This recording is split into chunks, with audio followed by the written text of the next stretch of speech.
इसके fuel pump में पानी चले, स्पोर्टी बाइक है। हाँ। वो इतना अच्छा माइलेज नहीं दे पाता। जैसे हाँ। मैं इसको चला रहा हूँ तो मेरे को ये हम्म। हाईवे पे कभी कभी मुझे फील होता है कि पावर कम है जब कभी करता हूँ, तो ये सिटी में तो बहुत अच्छा, थोड़ी पावर लैग है। पर जैसे मैं इसे 2 बार गिर चुका हूँ कि तो इसकी सर्विस कॉस्ट तो कम थी, तो मैं करवा लेता हूँ। और मुझे जो सीट है थोड़ी सी अजीब सी है, बात कर लेते हैं इसके सर्विस एक्सपीरियंस के बारे में। अब तक 2 ही इश्यूज आए हैं मेरे पास। पूछा भी नहीं मेरे से कि इसका जो वाइजर, अगर आप भी होंडा शाइन लेने की सोच रहे हो या फिर प्लान कर रहे हो आपके नेक्स्ट फ्यूचर में, अगर आप चाह रहे हो कि मैं होंडा शाइन लेने वाला हूं, तो ये वीडियो आपके लिए ही होने वाली है। इस वीडियो के अंदर अपन बात करने वाले हैं इसके फीचर, माइलेज, इसके डिजाइन और क्या क्या इसके रिलायबिलिटी से रिलेटेड जो इश्यूज रहे हैं उनके बारे में अपन इस वीडियो के अंदर बात करेंगे। इस वीडियो के अंदर बात करने वाले हैं मेनली अपने इस ओनरशिप एक्सपीरियंस के बारे में भी। अपन ओनर से बात करेंगे क्या क्या उनके एक्सपीरियंस रहे हैं इस गाड़ी को लेके, क्या क्या उनको प्रॉब्लम्स देखने को मिली है या फिर क्या क्या उसके बारे में अच्छाई है। साथ ही में अपन बात ये भी करेंगे कि जो माइलेज ये गाड़ी निकाल के दे रही है, क्या ये सफिशिएंट है एक डे टू डे लाइफ में यूज करने के लिए, या फिर क्या और भी इसके अंदर प्रॉब्लम हो सकती है, वो भी अपन इस वीडियो के अंदर बात करने वाले हैं।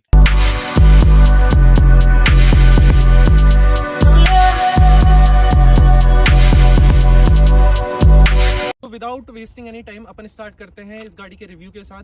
थोड़े बहुत जो फीचर्स हैं या फिर जो आउटलाइंस हैं उनके बारे में अपन डिस्कस करते हैं। Let's start the video. Upon start करने वाले हैं इसके की के साथ। Let's start with the key बहुत ही मिनिमल देखने को मिलती है, कोई भी इसके अंदर चेंजेस नहीं होते हैं, ये अभी भी वैसी की वैसी चलती आ रही है, कोई भी इसके अंदर अभी तक चेंजेस वगैरह नहीं हुए हैं। तो नेक्स्ट अपन बात कर लेते हैं इसके कुछ स्पेसिफिकेशंस के बारे में। जैसे कि माइलेज की अपन बात करते हैं तो इसके अंदर कुछ 50 से 60 का माइलेज आपको देखने को मिल जाएगा।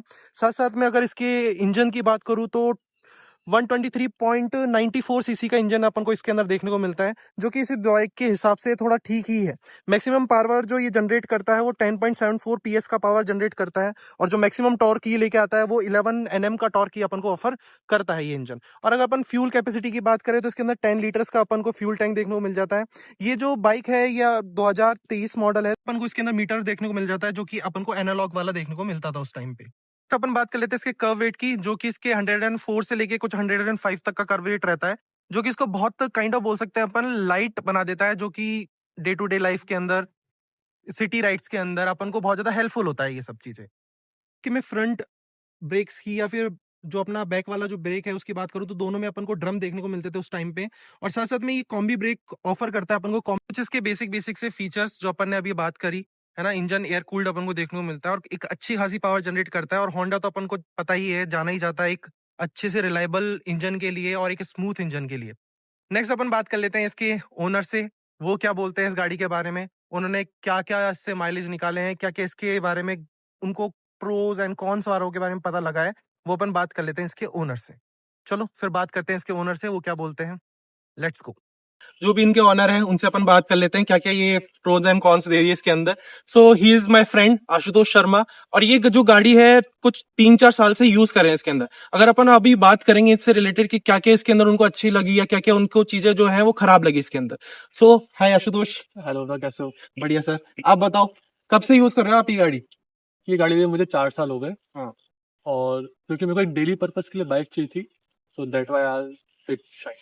तो उस वक्त पे तो बहुत और भी कई सारे ऑप्शंस रहे होंगे आपके सामने कि मैं कोई और दूसरी गाड़ी की तरफ चला जाता हूँ या बाइक की तरफ चला जाता हूँ, बिल्कुल, तो बहुत। आपने 125 ये जो शाइन है यही क्यों चूज करी आपने। जैसे उस समय बस ऑप्शन था बजाज पल्सर का। हाँ हाँ। वो जहाँ तक मेरा आई गया उस समय पूरी सस्ती सी थी। हाँ, पर उसमें क्या प्रॉब्लम आ रही थी कि वो स्पोर्टी बाइक है। हाँ। वो इतना अच्छा माइलेज नहीं दे पा रही थी। हाँ, ये वो थोड़ा जब सा तक ना कि अच्छा फैमिली दे के पा लिए रही। बनी हुई है ना। ये बिल्कुल। पापा भी यूज कर सकते हैं, तुम आप भी यूज कर सकते हो, या फिर कोई और भी ले जी, जाना जी, चाहे, बिल्कुल। तो ये सब के लिए लाइक रिकमेंडेड टाइप्स है ये है। जैसे हाँ। मैं इसको चला रहा हूँ तो मेरे को ये 45-50 का माइलेज आराम से दे देती है पर हाँ। किलोमीटर। तो जैसे अगर आप जैसे सिटी में राइड करते हो या फिर आप हाईवे पे राइड करते हो, तो कैसा इसका परफॉर्मेंस वगैरह रहता है।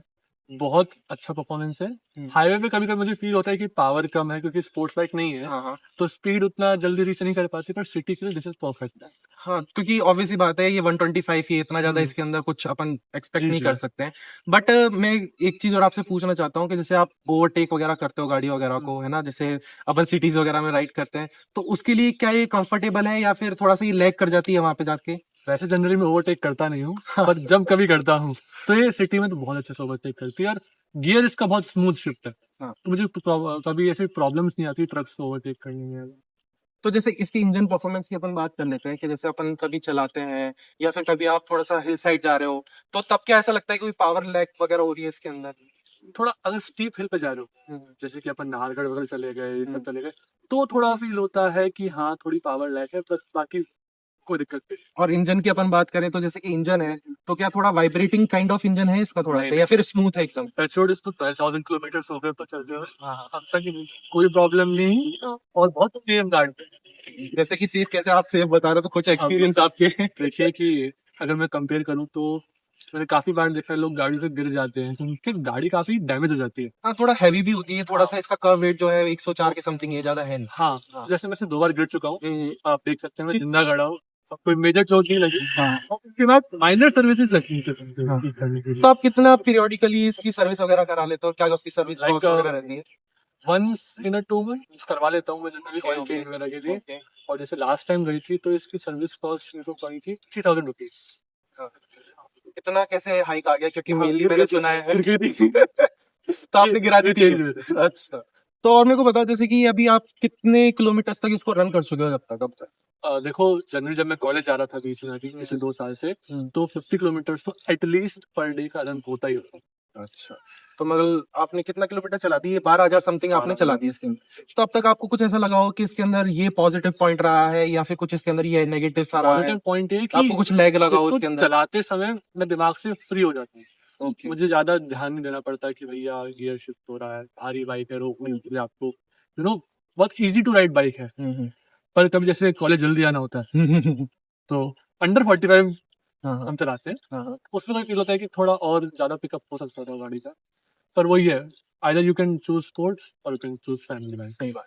पर नहीं, सीट बड़ी कंफर्टेबल है इसकी।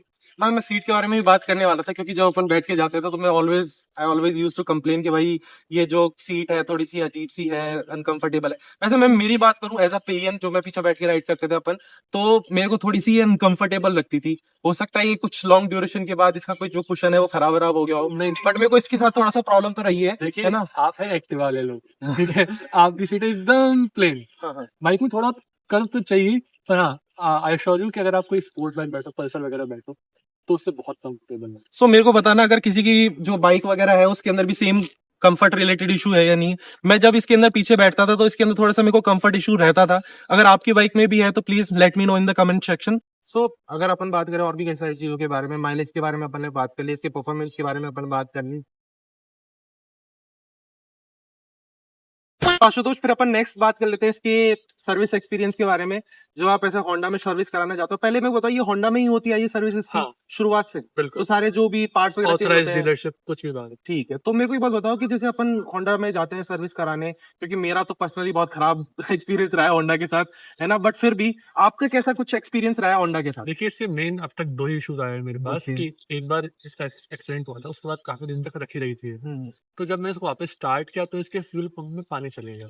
अच्छा, तो ये तो वहां पे ही हुआ होगा शायद, है ना? नहीं, घर पे ही हुआ था प्रॉब्लम। अच्छा अच्छा ऐसा फिर मैंने बताया कि पता नहीं बाहर खड़े होने से हो गया, अच्छा। तो वो समझ नहीं आया कि यार पानी चले गया तो ओके। हाँ। तो मैंने दिखाया करा तो they charge me quite a lot. एक तो वो था, तो थोड़ा अजीब लगा कि यार बाइक अगर खड़ी है तो ढंग से तो हाँ। बनाओ कि पानी तो नहीं जाए, पानी तो फ्यूल नहीं जाए, पंप में हाँ। तो मत जाए। तो ये सारा का सारा शोरूम के उधर ही खड़ी थी तभी नहीं हुआ नहीं, है सारा सारा? मेरे घर में चलती। अच्छा अच्छा। और हो सकता है मेरी हो प्रॉब्लम, हाँ बट एक तो वो था। और इस बार मुझे थोड़ा अजीब सा लगा कि जब गई थी हाँ खुला हाथ छोड़ रखा है हमने, हाँ तो उन्होंने एक बार पूछा भी नहीं मेरे से कि इसका जो वाइजर है, सेकंड वाइजर, हाँ ये लगा दीजिए। तो थोड़ा दिल में लगा यार कंपनी हो, पैसे हम दे रहे हैं, हाँ हाँ। तो तो पूछना तो चाहिए एटलीस्ट, एटलीस्ट कर ले पूछना या नहीं चाहिए कर ना ले। मेरे हाँ, से ये बात तो कि सही है। यार ये कर दे वो कर दे। ठीक है। तो जैसे अगर आप डेली जाते, लाइक जो भी मेरा आपका कैरिंग टाइम। बैग है, अच्छा अच्छा। ठीक है, दिखाना हाँ थोड़े उड़ चुके, हाँ। एटलीस्ट आज भी चेंज कर देंगे यार, कुछ तो पूछो, सही पैसे बात दे है। रहा हूँ ना हाँ, तो थोड़ा सा एक इनिशिएटिव तो देना चाहिए उन हाँ, लोगों को, थोड़ा ना, पूछने पूछने को। थोड़ा सर्विस एक्सपीरियंस हो सकता था। सो जैसे आप periodically इसकी सर्विस वगैरह कराना चाहते हो, तो व्हाट डू यू थिंक कि क्या इसका चार्ज जो ये वो लोग चार्ज करते हैं आपसे, वो अफोर्डेबल है या फिर थोड़ा लिटिल बिट थोड़ा सा हाई रहता है? क्या एक्सपीरियंस रहा है इसके रिलेटेड आपका? आई थिंक कि इसका एवरेज कॉस्टिंग 1500 रुपये बैठता है, 1500 रुपीज बैठता ओके है। ओके। मेरा बैठता है 2000 रुपीज, क्योंकि इतनी गाड़ी चलती है तो उसके अंदर तो एग्जर्शन होता भी है। तो I think it is very much affordable, और इतना आपको खर्च करना भी चाहिए to maintain the life cycle of engine and bike.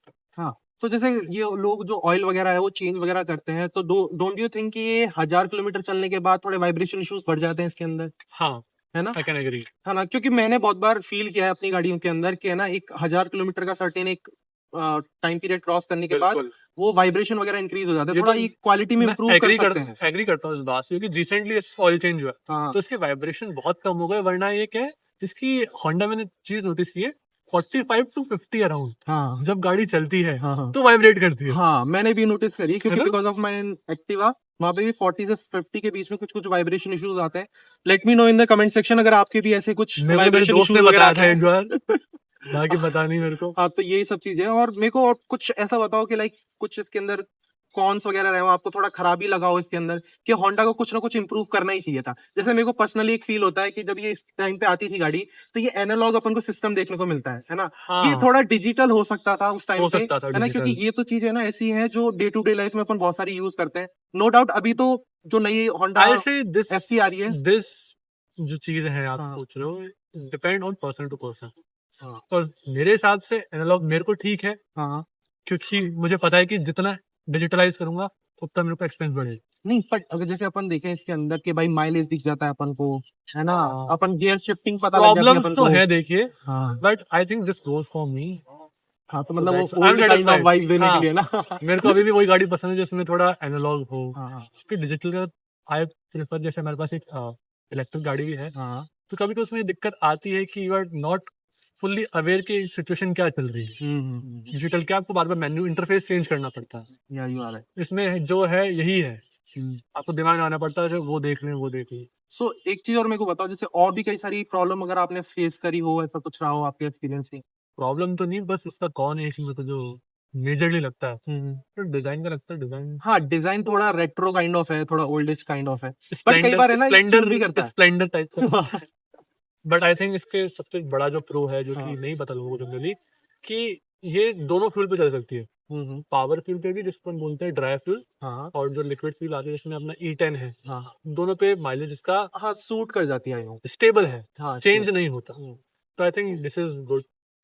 तो आशुतोष मेरे को एक और बात बताओ आप, जैसे कि अपन एक जगह से दूसरी जगह मूव करते हैं और फ्रेंड्स अपने साथ होते हैं, तो क्या अपन एक से ज्यादा या दो से ज्यादा बैठा सकते हैं इसके अंदर, तो कैसा परफॉर्म करती है? वैसे तो नहीं करना चाहिए, देखिए, मैंने बैठाना अब चाहिए। तक ट्राई नहीं किया, हाँ, बट मुझे पता है कि कर सकती है। कर सकती है, मतलब कोई प्रॉब्लम थोड़ी ना आएगी इंजन वगैरह से रिलेटेड। लगता तो नहीं है, हाँ। क्योंकि देखा है मैंने लोगों को जाते हुए कॉलेज के सामने से, तो आराम से ले जाते हैं। वैसे करना नहीं चाहिए ना, वैसे हम रिकमेंड नहीं कर रहे हैं कि आप 4 लोगों को बैठा के गाड़ियां चलाएं, 4 लोगों को। ये हम बिल्कुल रिकमेंड नहीं करें, बट हाँ फिर भी अगर कोई इमरजेंसी वगैरह हो और आप कोई गांव वाले एरिया वगैरह में हो, तो आप ये लोग कर सकते हो ये वाली चीज। शो आशुतोष, अपन ने सब चीजों के बारे में बात कर ली, इंजन परफॉर्मेंस के बारे में बात कर ली, रिलायबिलिटी के ऊपर हमने बात कर ली, इसके परफॉर्मेंस के बारे में बात कर ली अपन ने। अब मैं एक लास्ट क्वेश्चन आपसे पूछना चाहूंगा, क्या आप लोगों को रिकमेंड करोगे, या फिर जो अभी नया मॉडल आया है 2025 में, इसका एनालॉग को हटा के डिजिटल वाला, तो क्या आप रिकमेंड करोगे एज अ ओल्ड बायर कि लोगों को खरीदनी चाहिए, नहीं खरीदनी चाहिए? या फिर जो इसके राइवल्स हैं, जैसे अपन बात करें लीवो हो गया, है ना, लीवो जो आती है वो हो गई, या फिर मैं बात करूं SP125 हो गई, या फिर और भी कई सारे ऐसे कंपनी जो सेम सेगमेंट के अंदर एक और प्रोडक्ट प्रोवाइड कराती है, तो क्या लगता है आपको कि उनकी तरफ जाना चाहिए या फिर यही बेस्ट है? क्या आप सोचना है इसके बारे में? देखिए, मैं होंडा का बहुत पुराना कस्टमर हूँ। मेरे घर में जो गाड़ी है वो भी होंडा है। हाँ और अगर आप एक कॉलेज गोइंग स्टूडेंट है, आपको ज्यादा शोशेबाजी पसंद नहीं, सिर्फ जाके आना है, हाँ हाँ हाँ। आई थिंक बेस्ट ऑप्शन सही। बाकी और ऑप्शन अवेलेबल है, स्पोर्ट लुक में जाना है, टीवीएस अवेलेबल है आपके हाँ, पास, टीवीएस अवेलेबल बजाज है, बस अच्छा है, ओके। हाँ पल्सर तो टैगलाइन उनकी कॉलेज गोइंग स्टूडेंट्स के लिए बनी थी। हाँ हाँ। बट आई थिंक अगर आप थोड़ा सिंपल लाइफ जीना पसंद करते हैं, तो हो दिस। तो और क्या लाइक आप सजेस्ट करोगे कि अगर ये नहीं लेते आप उस टाइम पे, तो आप क्या प्रेफर करते हैं इसकी जगह पे, अगर आप लेना चाहो? वैसे बोलूं हाँ तो मुझे इन दिनों भी पल्सर का जो 120N शायद तक मॉडल आ हाँ रहा हाँ है, हाँ वो बड़ा पसंद आ रहा है। हाँ, तो नेक्स्ट ईयर वही प्लान करें अपन। और अगर मैं थोड़ा बोल सकूं तो पड़ोसी ने भी GT 120 लिया है, 600 ली GT अच्छा 600। अच्छा, तो अगर ये स्पॉन्सर करें तो ठीक है, तो डन मेरी तरफ से, अगली बार GT 650 आएगी फिर अपने पास। नाम मेरा, काम इनका। ठीक है। सो अब तक अपन ने बहुत सारी चीजों के बारे में बात कर ली है। अगर आपको वीडियो अच्छी लगी हो तो प्लीज इसको लाइक करना, सब्सक्राइब करना, और आपका कुछ जो पॉइंट ऑफ व्यू हो तो प्लीज कमेंट सेक्शन में जरूर मेंशन करना। और अगर हम अब आशुतोष जी जा रहे हैं धुरंधर देखने, तो उनको हम विदा देते हैं। Thank you so much Ashutosh, आपके इतना प्रीशियस टाइम के लिए और इतने अच्छे रिव्यू के लिए। नेक्स्ट वीडियो में अपन मिलते हैं एक नई वीडियो के साथ, तब तक के लिए राधे राधे।